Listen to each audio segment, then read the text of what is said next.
Thick and fast those games are coming. Match day 15 of the SSE Artusi League gets underway here at the Markets Field, and Galway United is who get us underway. If they are the team to catch, it can be difficult for a team to sustain that kind of form when they're so far ahead. I don't know. I think because they've been such a wounded animal, I think, in the last couple of years. Here, Hallahan gets a fist to it. That one came in from Regan Donlan. That I think they'll be very guarded against becoming complacent in week, which I think Galway came out. Claims for a handball there. Penalty. Referee points to the spot. Alec Byrne pleads with him. It was a delivery from Ed McCarthy, a throw-in. Referee gave the penalty. In fairness, Tommy, he was very well positioned, but he's been surrounded by Treaty United players now. I can't see that he's going to change his mind. He's not going to change it, no. I don't know, David Hurley's taking the ball and walked to the side. And he took his time. It's not that he blew. He gave himself a couple of seconds to decide was it a deliberate handball or not. He did take his time before he deliberated on it. But the Treaty players aren't happy. And in fairness, it's I can't say it's against run of the play, but the game's been fairly open. There hasn't been a clear chance created by any team in 20 minutes in.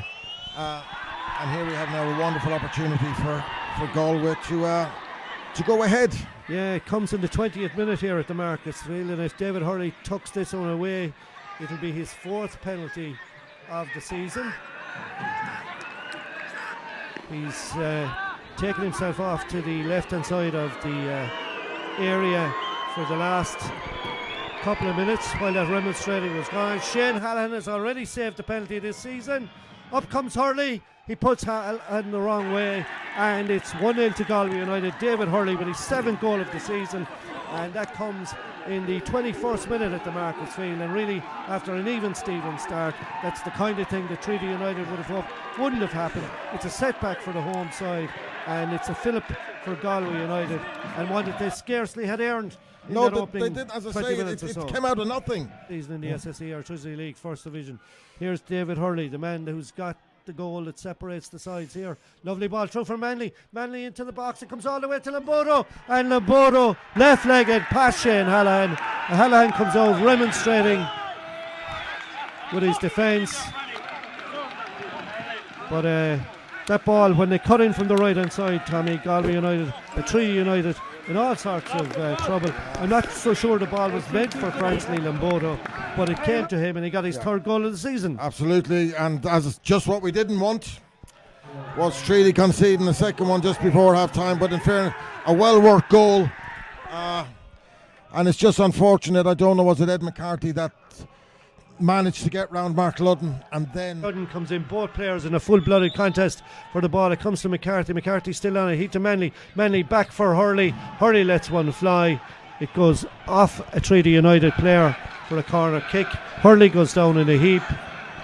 Martin to that second minute of added time, and Galway United come through Manley. Manley has Lomboto up with him. Trying to get into the box is Vincent Borden, but Manley, I don't know, was it a cross or a shot, but it was very easy in the end for Shane Hallahan. He had a couple of options because, in fairness, Borden had made a great run.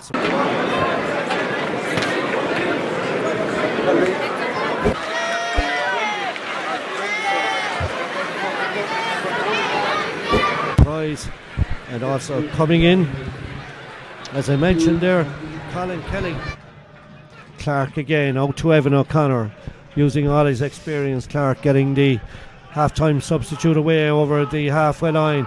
Ollie Horgan encouraging him to get right down to the end line. Gets there and wins the corner kick off Mark Ludden, who goes down in a heap when that ball was delivered. He took a bit of a knock there, the 8th minute, and thankfully from a Treaty perspective, Mark Ludden seems none the worse for that. He's just having a quick chat with the medical team. Meanwhile, he's off the park. David Hurley will be taking this corner kick. Stephen Christopher is forced to come to the edge of the box to pick up Conor McCormack.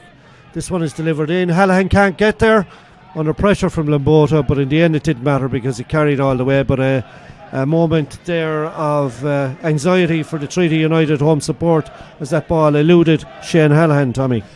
It did indeed.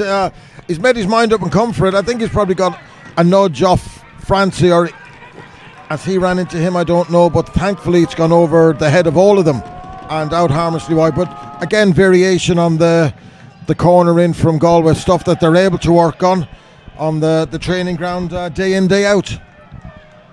David now trying to work the oracle for Treaty United, gets a good delivery into the box. Dean George can't get there because Evan O'Connor uses Ollie's strength and might to get it. Treaty looking for a handball against Rob Manley. It's not given, and Galway United can break here. Ed McCarthy has it. Andy Spain is facing him. Great defending by Stephen Christopher to get on it. McCarthy goes into the box, goes down, and the referee is signalling for a free kick. And I'm not too sure whether there was contact there, Tommy. If there was, it looked minimal from Stephen Christopher and Alec Byrne as they were getting back. But the referee immediately pointed, and I thought for a moment he was going to point to the spot, but he's pointed for a free kick at the edge of the area. And luckily enough, and Andy Spain finds himself getting a second yellow. So that handball earlier, we can only assume, was for that. And he gets his marching orders here. And now it really is an uphill struggle for Treaty United. And a substitution for Galway United. Rob Manley has been withdrawn now, and Ibrahim Keita is coming in for him. So Manley also on a yellow. Substitution for Galway United. Number 11, Ibrahim Keita. Number 9, Rob Manley.